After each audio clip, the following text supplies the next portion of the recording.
जय श्री कृष्ण। आज हम आपको पुरुषोत्तम मास के कथा अध्याय 28 की कथा को सुनाने जा रहे हैं, जो कि इस प्रकार है।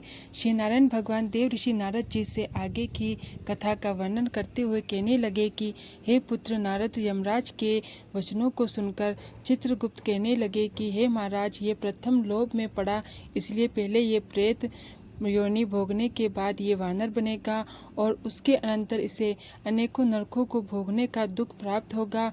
शत्रुगुप्त की आज्ञा से दूतों ने उस ब्राह्मण को मारते हुए प्रेत योनि में पटक दिया। वह प्रेत होकर उस वन में, जिसमें फल भी नहीं थे, वहां पर रहने लगा। उस भयानक वन में भूख प्यास से व्याकुल प्रेत को घूमते हुए बहुत समय बीत गया। प्रेत योनि के अनेक दुखों को भोगने के बाद चोरी के प्रहार से बंदर की योनि में उसका जन्म हुआ। वानर के रूप में जन्म लेकर वे जम्बू खंड के कालंजर पर्वत पर घने फल फूलदार वृक्षों तथा शीतल जल के सरोवर से युक्त मनोहर स्थान में विचरण करने लगा। उस स्थान पर देवराज इंद्र का बनवाया हुआ पाप नाशक और पुण्यवर्धक एक अनुपम सरोवर था। उसे मर्ग तीर्थ कहते थे। देव दुर्लभ उस तीर्थ में श्रद्धा कर से पितृगों की सदगति होती थी। अति प्राचीन काल में इसी स्थान पर दैत्यों से डरे हुए देवता पशुओं के रूप में रहकर इस कुंड में आनंद से स्नान किया करते थे। इसी से इसे मर्ग तीर्थ भी कहते हैं। विकृपण विप्र वानर शरीर पाकर इस तीर्थ में रह रहा था। देवर ऋषि नारद जी श्री नारायण भगवान से कहने लगे कि हे प्रभु, त्रिलोक के पवित्र करने वाले इस मर्ग तीर्थ में वे पापी दुष्ट वानर कैसे निवास पा गया, इसका रहस्य जानने की मेरी अभिलाषा है। कृपया करके मुझे इसका रहस्य भी बताएं। देव ऋषि नारद जी से ऐसे वचन सुनकर श्री नारायण भगवान कहने लगे कि हे पुत्र नारद, पूर्व समय में चित्रकुंडल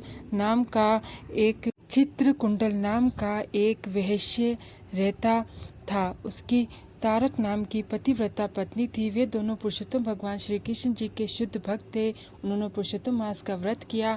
चित्रकुंडल ने स्त्री के साथ प्रसन्नता पूर्वक व्रत की समाप्ति पर श्रद्धा भक्ति के साथ उद्यापन किया। उसने उद्यापन और पूजन करने के लिए वेद वेदांगों को जानने वाले ब्राह्मणों को पत्नी सहित बुलाकर पूर्व श्रद्धा से उद्यापन किया।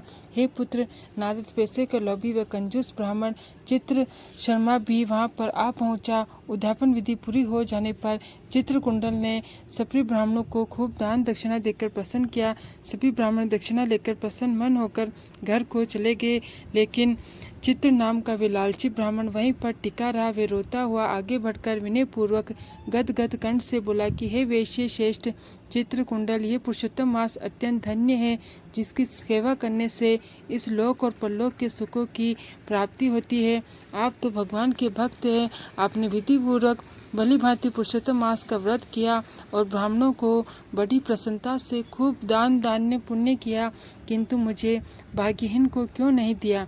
चित्र कि ये इस प्रकार कहने पर वैसे चित्रकुंडल ने इस प्रकार कंजूस को भी बहुत सा धन दान में दिया।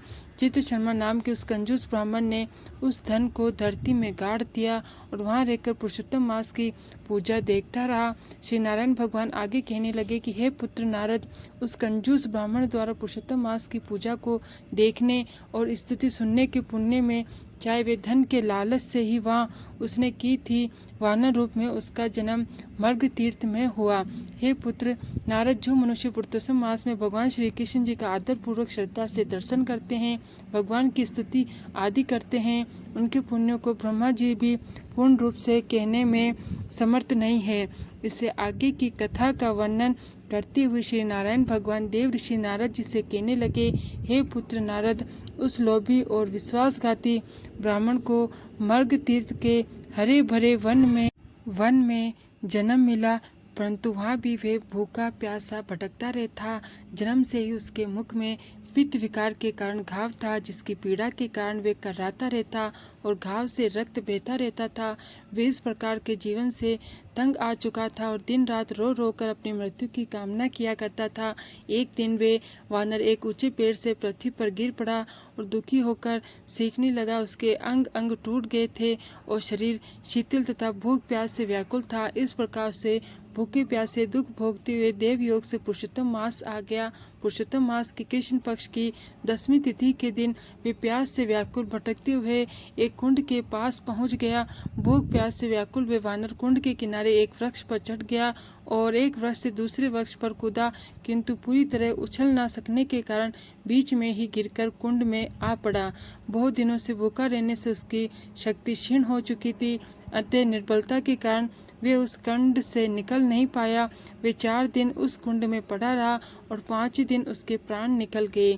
श्री नारायण भगवान आगे की कथा वर्णन करते हुए कहने लगे कि हे पुरुत्र नारद, पुरुषोत्तम मास में तीर्थ के जल में भीगने के कारण उस वानर के सब पाप नष्ट हो गए थे। वे उसी समय नीलकमल सदृश्य सुंदर और दिव्य आभूषणों से भूषित शरीर में दिखने लगा। उसी समय एक विमान जिसमें भगवान के पार्षद बैठे थे वहां आकाश से उतरा। ऐसा दृश्य देखकर वे दिव्य शरीर वाला वानर अत्यंत आश्चर्य में भर गया और सोचने लगा कि कहाँ तो मेरा जैसा पापी और कहाँ ये ऐसा परम सुंदर विमान। यह सुख तो किसी महान पुण्य आत्मा के लिए ही है।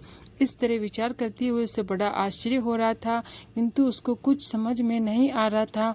मन में एक ही भाव था कि मैंने तो जन्मों जन्मों से पाप कर्म किए हैं, कभी भगवान की भक्ति नहीं की, कभी कोई पुण्य कार्य नहीं किया।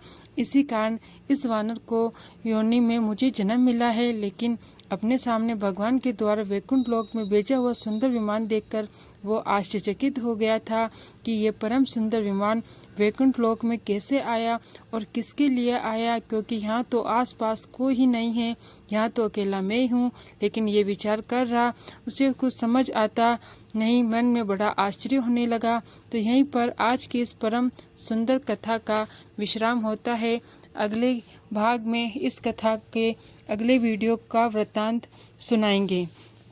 मनुष्य शरीर भगवान की कृपा से ही प्राप्त होता है। अगर हम मनुष्य शरीर को प्राप्त करके भगवान की भक्ति नहीं करेंगे, अपने जीवन के पाप कर्मों में ही बिता देंगे, केवल धन कमाने में लगा देंगे, केवल परिवार के पालन में लगा देंगे, संसार को प्रसन्न करने में लगा देंगे, भगवान की भक्ति में अपने मन को नहीं लगाएंगे और पुरुषोत्तम भगवान जी की सेवा नहीं करेंगे, पुरुषोत्तम मास में भगवान की भक्ति नहीं करेंगे, दान पुण्य नहीं करेंगे, कोई पुण्य कार्य नहीं करेंगे, तो हमें भी कभी न कभी नरकों का दुख भोगना ही पड़ेगा।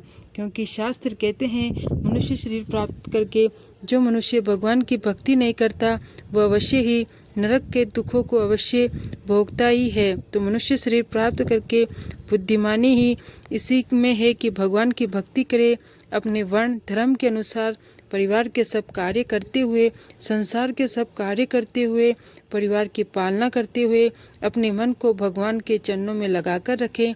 हम इस संसार में आए हैं और संसार के कार्य भी जरूरी है, संसार में धन भी जरूरी है, परिवार की सेवा भी जरूरी है। लेकिन अगर हम भगवान की भक्ति में अपने मन को लगाकर रखते हैं तो हमारे सांसारिक कार्य भगवान की कृपा से बड़े अच्छे ढंग से संपन्न होंगे। हमारी हर मनोकामनाएं भगवान पूर्ण कर देते हैं। इसके विपरीत अगर हम भगवान की भक्ति नहीं करते, केवल संसार में मन को लगाकर रखते हैं, तो जीवन में हर क्षण हमें चिंताएं, दुख, मुसीबत अवश्य मिलती है। तो बुद्धिमानी इसी में है कि मनुष्य शरीर हमें मिला है तो मन को भगवान के चरणों में लगाकर संसार के कार्य भी हम करते रहें। इससे भगवान की पूर्ण कृपा मिलेगी और जीवन के अंत समय में भगवान का धाम भी हमें प्राप्त हो जाएगा। तो आज की इस कथा को आपने सुना, आप सभी का हार्दिक धन्यवाद है। आपके अपने चैनल मंत्रा पूजा को सब्सक्राइब जरूर करें। जय श्री कृष्णा।